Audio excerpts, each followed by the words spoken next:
The late afternoon sun crawled across the living room in long, tired bands. Emily Hale set another plate on the dining table and forced a smile that didn't reach her eyes. She had arranged every fork and napkin so the table looked perfect, but perfection was not what she wanted. She wanted control. "Do we really have to have him here this weekend?" she asked Mark, without turning. Her voice was thin with an edge that had nothing to do with the china. Mark Hale rubbed his forehead. He'd learned, over the years, that whatever argument started with Emily rarely stopped where it should. "Mom's in town," he said. "He just wants to see the house. He likes the weather on the coast." Emily's laugh was dry. "He likes the coast. He lives there, Mark. He built that place. We're the ones who keep a mortgage in the city. Why can't Grandpa stay put at his own house?" Mark's jaw tightened. Richard Hale, 82, steady-handed, still leaning toward the older habits of work and thrift, had become the polite wedge between the life Mark wanted and the life Emily insisted upon. He had built a cottage on the edge of a sleepy New England bay 30 years ago, with his own hands, his calloused palms teaching every nailed board to hold together. He drove the local contractors mad with his perfectionism and courted storms with patience. "He's not a bother," Mark said. "He's family." Emily set down the napkin and finally looked at Richard's old framed photograph on the mantel. A younger man in work boots holding a plank of wood, hair still black where today it was silver. "Family," she repeated. "He's old. This house is ours now. We pay for it. We have our lives. We have friends. We have plans." Richard, who had sat quietly in the armchair by the window, rose and put his cane in the corner. He had watched his son shrink into the middle of a life that wouldn't have mattered on his own terms 30 years ago. He had watched Mark grow into a careful man who avoided storms, literal and otherwise, and who had learned to calculate the cost of every emotional impulse. "Emily," Richard said, softly, in a voice with gravel and something like a bell. "You think I'm useless, that I'm taking up space. Maybe I have less time than you, fewer plans. That does not make me disposable." Emily's nostrils flared. "I didn't say that." "You didn't have to," Richard replied. "The way you look at me, the way you talk about my house as if boxes and beams can be recategorized overnight, that says enough. I built the cottage because I wanted a place to remember my wife. I built it because it was mine." Mark stepped between them, a piece of paper in his hand, a brochure about a condo complex, the future he and Emily were supposed to be building together. "Dad, I'll talk to her. We'll make this easy." Richard smiled, then shook his head. It was a small movement. "You'll talk, and they'll laugh, and then you'll look at me like I'm asking too much. I've spent 20 years building something that's not just a place to sit. It's proof I did not give in. I won't be pushed out of it by polite smiles." At that moment, the phone rang, a thin, tinny sound that cracked the room. Mark answered. Emily's expression softened briefly as he spoke. "Okay," he said. "We get it. He'll come down this weekend." Richard watched them, feeling both sorrow and something else, a hardening that had nothing to do with years.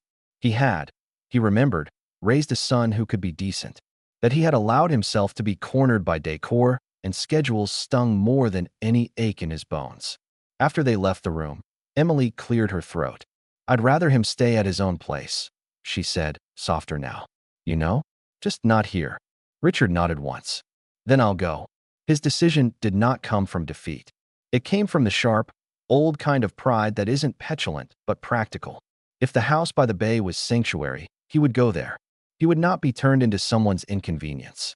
2 days later, he packed the old keys into a pocket worn smooth by time and drove the long road to the coast, thinking loneliness could be a friend if you let it. He didn't yet know that the house he loved would not be empty for long. The road to the bay narrowed to 2 lanes flanked by pines and saltbrush. Richard drove slowly, the steering wheel familiar under his hands.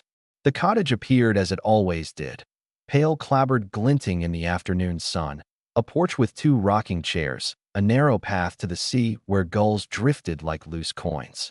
He stopped at the stone pillar by the gate and took his time walking up the path. His palms itched for the workbench in the shed, the smell of wood shavings and mineral oil. He imagined the first cup of black coffee he would brew, the way the kettle hissed.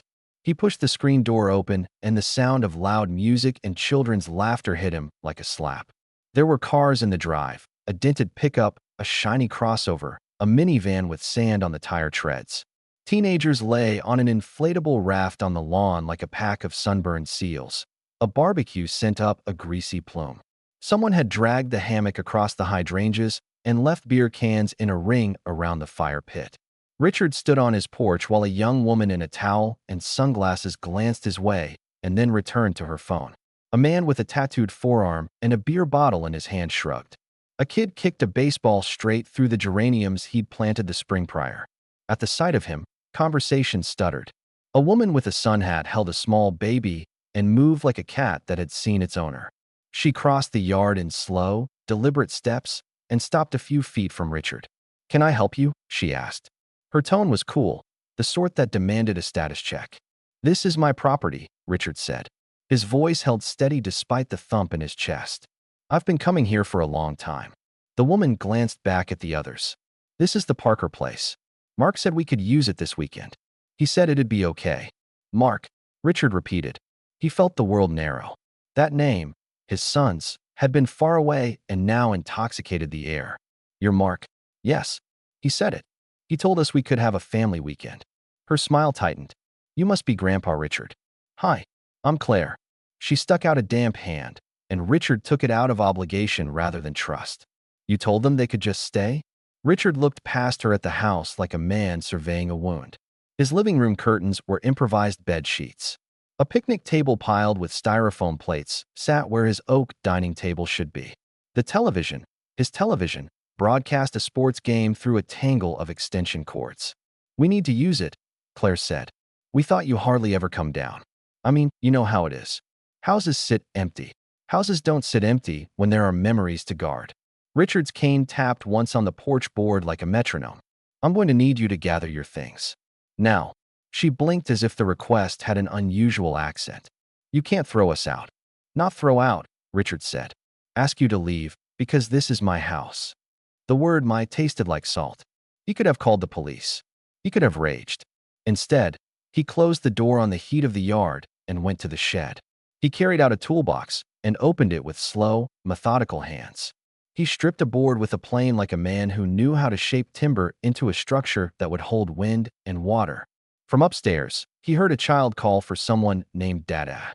He heard the sound of shoes brought inside too roughly. He heard laughter turning into a low hum of complacency. For the first time since Emily's house, his chest filled not only with annoyance, but with a new strategy. He would not be bullied by summer crowds or by the persuasive arguments of a young, confident woman. He would not let his son sign away a life he had built. He would take photographs. He would document. He would call the lawyer he'd met once at the bank. He would be ready. That night he slept in his old room, but he left the porch light on and did not rest easy. He pictured the scene the next morning.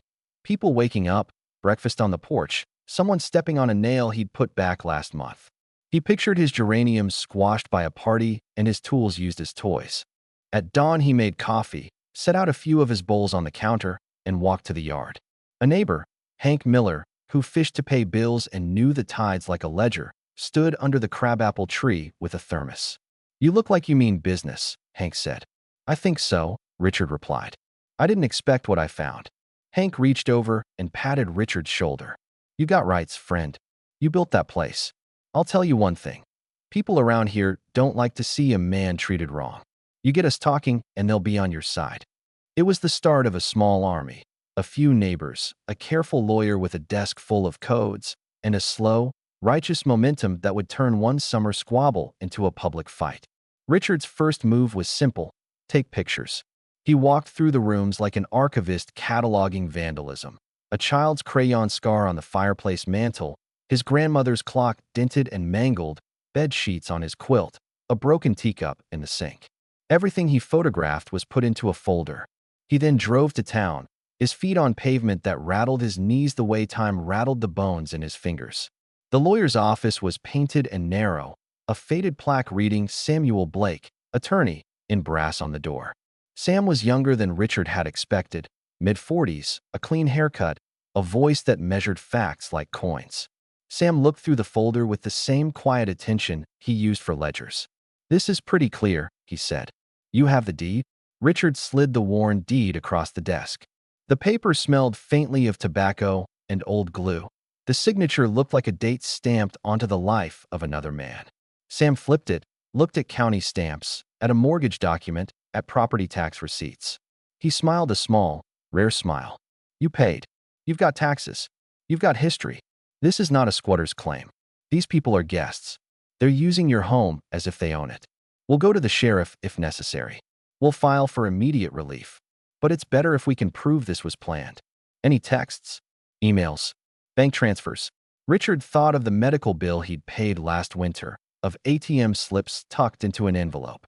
He remembered a voicemail Mark had left months ago. Dad, we're thinking of having family down there more often. Would that be okay? The tone, casual, like buying groceries, still warmed him in a flash of loneliness. He collected every scrap of paper and forwarded it to Sam. Sam made phone calls. He filed a request for a temporary restraining order to remove anyone not on the deed from the property. He instructed Richard not to confront anyone physically. Photographs, witness statements, the deed, proof of taxes. That's our case, Sam said. Proof started arriving. A neighbor, Linda Carr, who ran the diner 3 miles down Route 17, gave a sworn statement. She'd known Richard since he'd hammered the first nail in the cottage. She'd seen Mark as a boy and had seen him wobble on a tractor. The local postman provided a log showing that Richard's mail had been regular, that bills had been paid, that he was actively using the address as a legal residence. Meanwhile, Claire, the woman who'd claimed Mark had given permission, posted an innocuous photo of the group to social media. A smiling cluster by a bonfire, the cottage lit like a low moon behind them. Comments flowed with casual entitlement. Mark said it was fine, someone wrote. Grandpa never comes, he's always in the city. We're just having a family weekend. But other comments changed tone. Friends of Richard's posted, that's not right. Richard built that house. People liked and shared Linda's short, indignant write-up, and the small town's curiosity became a low, earnest hum. Sam requested the sheriff come by to assess. Deputies arrived with polite eyes and clipboard notes. They walked the property. They looked at the deed. They looked at the displaced items. The sheriff's deputy, a woman with an old leather coat and an expression of tired good sense, said, We've seen this before. The law is the law. He has the deed. We can make them leave. Claire attempted a counter-story. A signed note from Mark, rendered in his uneven handwriting, saying that guests were welcome. It read like a casual invitation, but it did not assign ownership. Sam parsed it and found it insufficient. But that was just the civil side. There was also the dark undercurrent everyone smelled. A medical certificate tucked in a drawer, a piece of paper with a clinic stamp and a doctor's hurried signature. Cognitive decline, recommend guardianship. Whoever had put that into motion had intended leverage, a wedge that could loosen the foundations of any legal home. Sam arranged to trace the document. The clinic denied ever seeing that patient. The phone number on the paper led to a shell office. A small payment, $50, traced to a man who had, in the past, signed documents for enough frightened families to have a pattern. In the mean streets of paperwork and truer intent, something malicious and careful had been happening. Someone had tried to make Richard helpless on paper. Someone had tried to begin the story of him as an old man who could no longer manage his affairs. Richard sat at the table in his cottage while Sam spoke on the phone and made note of names. He felt anger, yes, but more than that, he felt a hall of mirrors clarity. People sometimes think time makes a man irrelevant. In truth, time only deepened what a man was, his courage, his habits, his stubborn hang on the world he made. He would not let a forged signature tell another story. The town took sides in whispers and kitchen conversations. The diner where Linda served pie now had the front page of the local paper tacked to the notice board. Local patriarch's Bay House occupied. Sheriff orders review. People pointed out the name Richard had carved on the bedpost of his son's childhood. Evidence, to them, of a life. Claire posted more photos. We were invited by family. We're just passing time, she wrote. The comments oscillated between empathy and indignation. Mark, who had avoided the scandal in private, found himself on the calls from his mother and Emily. His answers fumbled. He had been the hinge that tilts the house, a son who had lost his own center. Sam advised restraint. We go to court, we present the deed, the photos, the forged certificate. We make the claim that this was deliberate. Don't engage them. Let the sheriff serve the notice. Let the law be an ugly, clean instrument. Richard sat up late, gathering more proof. He put a list together of missing items, of broken pottery and stained quilts. He found old notes from his wife, recipes written in slanting letters that smelled of cinnamon. Those notes hurt more than the theft. A life's small intimacies had been tossed into trash bags. On the second morning of legal wrangling, a county deputy arrived with an official notice. The court had scheduled an emergency hearing, and an order had been issued requiring immediate evaluation of occupancy. Claire and the group packed slowly and with a sense of injury. They protested loudly while removing their things. Mark drove up in his sedan as the sheriff's deputy read aloud the temporary injunction. He watched people lift suitcases, stacking them in cars. There was no explosion of violence, only a fragile, loud collapse. When the vans pulled away, Richard walked through his rooms like a man being reconciled with a turbulent past. He picked up a dented frying pan and felt the weight of his own hands in it. He set things once more where they belonged and sat on the porch while the tide pulled in like an exhalation. Yet even as the last car left the drive, the deeper threat remained. Someone had tried to manufacture his incapacity in the eyes of law. The paper with the clinic stamp was not just a forgery, it was a plan. It meant that if someone had access to a doctor who would sign, they could make a man legally helpless without his knowledge. That was the part Sam and Richard now had to dismantle. Hank visited with coffee and the stern, stubbled face of fishermen who had seen men lose things worse than cottages. "You did good," he said, "but you got to press it further. If those fools try to paper trick, we get the truth out. We show folks what they did." Linda, the diner owner, asked if she could write a piece, and Sam nodded. "Tell the truth," he said, "but no scorched earth. The court decides." They prepared for the next hearing. They had a pile of affidavits. They had neighbors who'd seen Richard at his chores in the spring and summer. They had financial records showing payments for permits, for roofing, memorial trees planted in memory of Richard's late wife. They had started to see that the old man's life was not built from plastic tablecloths and passed-down permission slips. It was real, stamped by labor and persistence. Yet in the night, in a mailbox down the lane, an unmarked envelope sat with a single photograph inside. Richard standing by the first post that had marked his property a quarter-century before. Someone had left it with a note. "We could have handled this better." It was a thin, last-simmered threat. Richard pinned the photo to his workbench and sat down to rest his hands. He had always believed in one thing above all: facts matter. He also now believed that some people would try to make facts lie. This belief had solidified his resolve. The courtroom smelled like old paper and coffee, a municipal building where people came to untangle one another's mistakes. Sam had prepared their case with the care of someone arranging cutlery for a very precise meal. He spoke in a quiet cadence, methodically laying out the timeline: ownership records, tax payments, the photographs of displaced belongings, witness statements. Claire and the group had a flustered, uncertain air. They had expected, perhaps, a friendly nod and a quick departure. They had not expected public scrutiny. Claire's defense, and the defense of those who had joined, leaned on the idea that Mark had given permission. But one of Mark's texts, read by the court clerk, showed a different tone. A casual "sure, have the cottage," sent on a slow Tuesday. Hardly the formal grant they'd assumed. When asked under oath whether he had authorized any guardianship or submitted a medical certificate on his father's capacity, Mark's eyes dropped. He had not authorized medical evaluation, nor had he initiated any official steps. Yet small shadows crept into his answers. Inconsistencies, a text that read like acquiescence, a voicemail where his voice had been curiously uncommitted. The prosecution, Sam and the deputy, pressed gently. They didn't shout.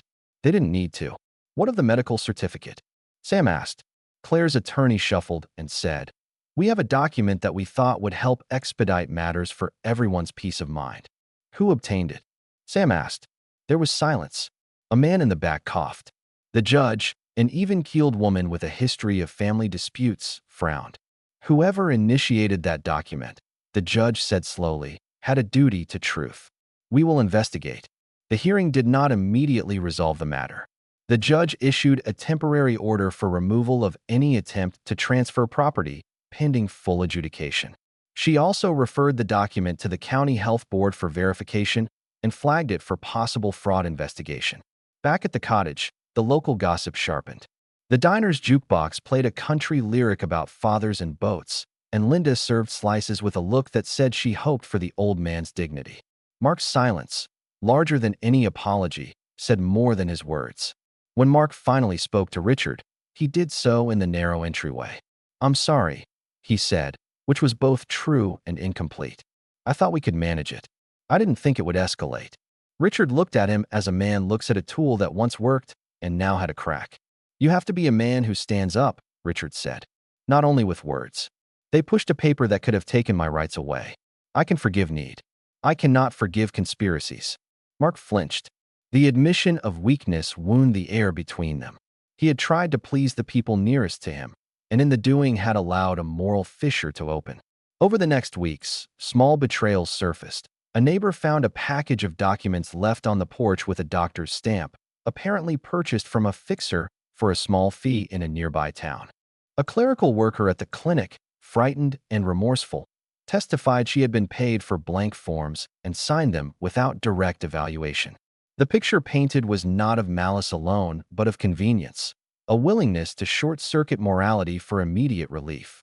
Richard listened to the revelations and felt sorrow for his son, who had been lured by expedience, and anger for those who had supplied the means. The law had a habit of being slow and precise. The truth, however, had elbows. It could push through.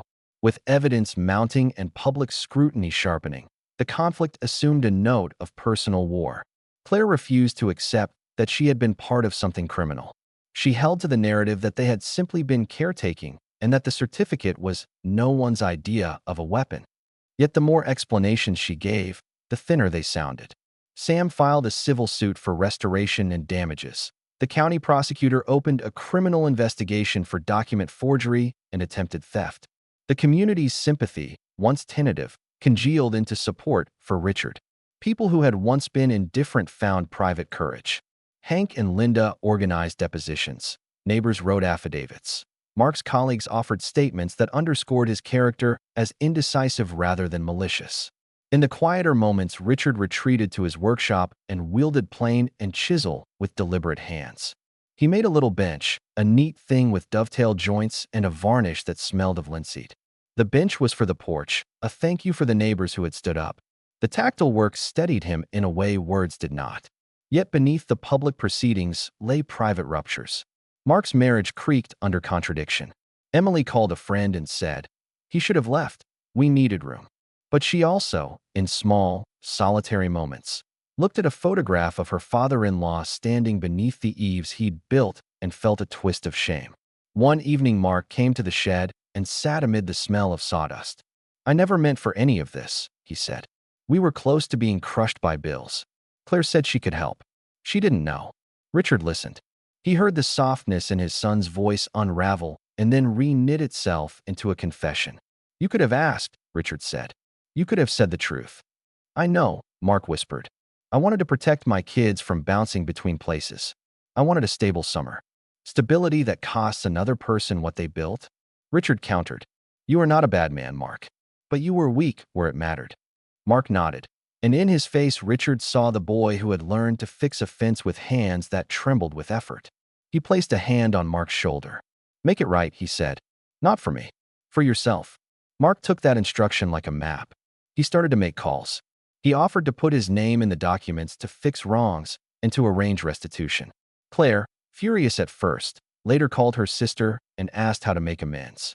The roads toward repair were awkward, but they were roads.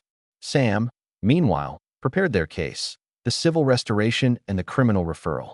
The county's investigators were methodical. They subpoenaed clinic logs and bank transfers.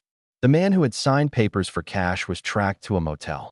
When confronted with a prosecutor and a long list of charges, his voice trembled. He had done it for money, and because it had been easy. People always thought the world misjudged motive. The crooked path here had been part business, part panic, part rationalization. But the result had been striking. A man's life and home had almost been reconstituted by a line on a page. The criminal hearing had an electric tension in the air. The prosecutor's office laid out the case like someone arranging glassware under a bright lamp. The forged medical certificate, bank transfers to an unscrupulous practitioner, Claire's texts about quick solutions, and Mark's hesitant admissions. The witness testimony from the clinic clerk, shaky and contrite, was the pivot. The judge's face, meanwhile, stayed impassive as wind weathering stone. Claire cried on the stand. Not for pity, but for the knot of consequences she saw tightening. "I thought we were saving the house," she said. "I thought we could plan and move in without hurting anyone. You helped manufacture a document that would take a man's rights away," the prosecutor said. "You admitted you were desperate and wanted a shortcut." It was in that courtroom that the small town's moral compass pivoted. People who once shrugged at family disagreements now saw a pattern of willing harm. Yet alongside the legal machinery was a human scene.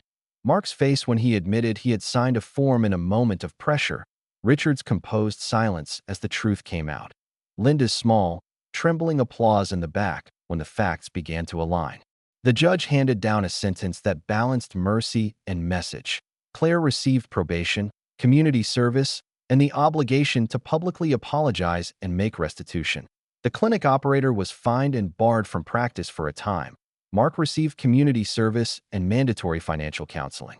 The court's civil order restored title and ordered damages paid for the missing items and repairs. For Richard, the judge's decision was a stone placed atop the past. It was not vengeance. It was, to him, a formal setting of the record. Truth had been stated, and the law had recognized it. The small trophies of justice mattered less than the public admission that a man's life had been interrupted by greed and convenience. He felt the relief like a hand on his shoulder. It did not erase the betrayal. That took time, but it restored something, recognition. People approached him in the market and nodded with a hunger for fairness. The diner was less noisy now because people spoke gently, aware of the precarious things they had all witnessed. That night, Richard stood on the porch with Hank, watching the bay gleam like a sheet of steel. He did not feel triumphant. He felt tired and oddly settled, like someone who had finished mending a fence and found a friend waiting with a thermos. "You handled it well," Hank said. "You didn't throw a rock or burn down the house. You did the hard work." Richard breathed in the salt air and thought of the bench he'd made. "I didn't want to be cruel," he said. "I wanted to be right. I wanted to show that you can't just paper over people's lives." Hank grunted. There's a lesson there for more than one person. He was right. The lesson would press on Mark and Claire for a long time, and it would ripple into how the town thought of family and duty. For Richard, it was, in the end, enough that his house stood and his name was not erased by a cheap signature. After the ruling, the slow work of repair began. People had tried to break parts of Richard's life. Some pottery, some trust, some intimacies. They couldn't break his history, the braces of his woodworking, the grooves in the floor that mapped years of feet. Even so, there was real damage to fix. Neighbors came with boxes of things, some of them original, some of them replacements. Linda brought a basket of pies and a list of local carpenters. Hank offered to replace a broken window pane. Sam coordinated an inventory of missing heirlooms. Some were returned in sheepish little envelopes left by Claire and her relatives. A watch, a set of silver spoons, an old locket. Richard accepted the items with a quiet that felt like a benediction and nothing more. He didn't throw any of their apologies back. He let them stand there like thin curtains. He was not interested in theatrical forgiveness. He wanted a life that was recognizable again. Mark worked to repair what his indecision had frayed. He met with a financial advisor, and he began to set up a schedule of payments. He offered to buy a replacement set of dishes from the town's antique shop and to fund repairs to the garden, planting the kind of seeds that needed more than sunshine to bind them. Claire, for her part, began a course in community service at the diner and spent evenings repainting the picnic table to match Richard's palette. She met residents who remembered how he had built the porch and listened to stories about his late wife. About the way he'd put up a sign on a particularly windy October to warn sailors of a hidden shoal. Sometimes the hardest work is not rebuilding objects, but letting a life enter a new rhythm. Richard did not rush them. When Claire cried on his porch one evening and said, "I'm sorry.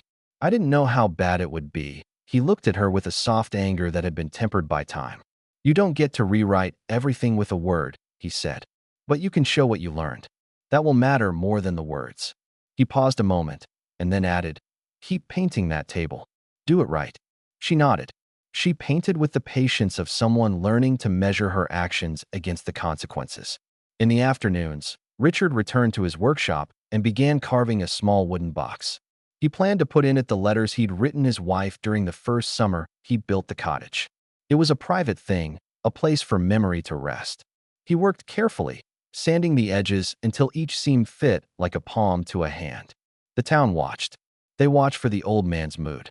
They watched to see if the story would settle into the comfortable narratives they liked, the lot where labor triumphs, or the lot where families mend. It did not settle neatly, but it settled honestly, which was a better thing. Months passed, and the sharpness of the court's gestures dulled into a normal, more human choreography. Mark and Emily separated between apologies and real attempts to reconcile financial missteps.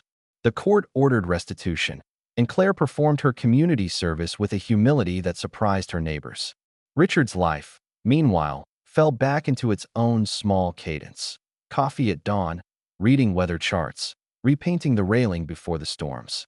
He spoke less about the trial and more about fishing lines and how to fix a loose spar on a boat that had seen better days. Children from the town wandered up the path to watch him plane a board and left with the scent of sawdust in the nape of their necks. A little lesson in how to shape things with patience and slow force. He also received letters he hadn't expected. One was from Mark, brief, handwritten, with a small, crooked apology that avoided theatricality. Another was from Claire's sister, who had been shaken enough by the public consequences to write a careful note describing the strain of debt and the thoughtless actions they had taken out of panic. These small messages mattered. They marked a willingness to reckon and not merely to shrug off responsibility. One afternoon, Sam visited with news. The prosecutor had pushed a plea that required Claire to speak at a community hearing about elder abuse and the perils of legal shortcuts. She agreed, trembling, and spoke about small decisions that become avalanches. People listened. The community heard more candidly than it had at the trial. The story became a lesson, not a spectacle.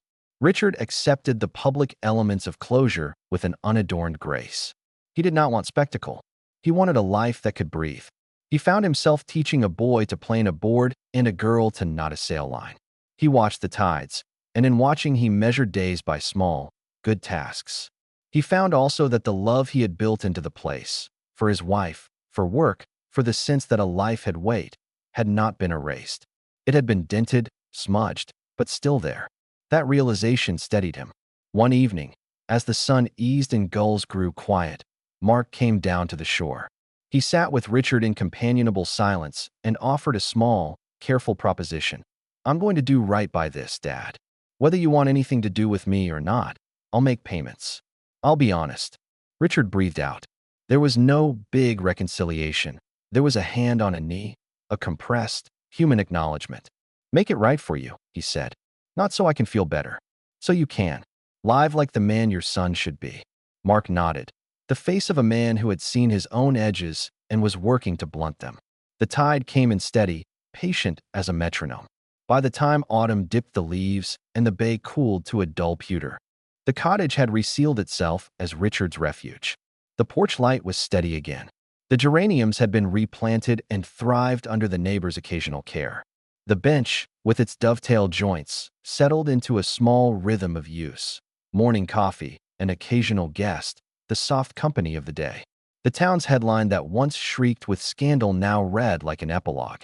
People had gone back to their work, their children's soccer, the small weather of daily life. The courthouse had stamped the truth, and the community had learned something it hadn't exactly asked for. The ease of shortcuts could damage people's lives in ways that lasted. Claire came sometimes, painting a section or dropping off pie. When she did, her face was quiet. Her sister avoided the cottage for a while, embarrassed by the attentions, but eventually she came to help plant bulbs for spring. It was a small reknitting, not of bloodlines, but of civility. Richard found a new rhythm of gratitude. It was not a loud triumph. He did not declare victory in toasts. Instead, he sat on the porch at dusk and let the sky dim. He checked the lines on a small boat he planned to carve for a neighbor's grandson. He received a short letter from Mark one winter's night, working on things, trying to be steadier. Richard pinned it to a board and ran his finger across the ink. He sometimes thought of his wife, the woman whose laugh had been the real architecture of the house, the one who had taught him how to make peace with small failures. He made a bowl and placed it on the mantel as a private offering. A little wind blew through the chimes that hung by the window and made soft music. One afternoon, a little girl from the street, Lucy, Linda's granddaughter, came by with a sea glass necklace and asked if he would teach her how to plane wood. He took her hand and led her to the shed. He showed her how to hold the tool and how to listen to the grain. When she left, she hugged his knee and said, "Thanks, Grandpa Richard," though they were not related. It was close enough. The court files gathered dust in a folder, and the workbench kept the marks of 100 small projects. The house by the bay stood against wind and weather, not as a monument of triumph, but as the plain consequence of standing up for a life built with hands and love. Richard had not wanted to be center of a headline. He had wanted to be left to live honestly. In the end, he had that: his home, his dignity, and the steady measure of days that mattered. Sometimes victory is small. It is the settling of a chair into its rightful place at the table. It is the sound of nails set true. It is the breath that comes when rights are recognized and a life continues. He poured a cup of coffee, walked to the porch, and sat on the dovetailed bench. The tide came in and out like an old clock. He watched, quiet and undramatic, and felt, not a roaring joy, but a thing close to contentment. The house was his. He had not surrendered. He had kept his mind, his hands, and his place by the water. And when the lights from the town streaked across the bay as darkness fell, Richard Hale smiled in the simple, careful way of a man who had made something and guarded it well.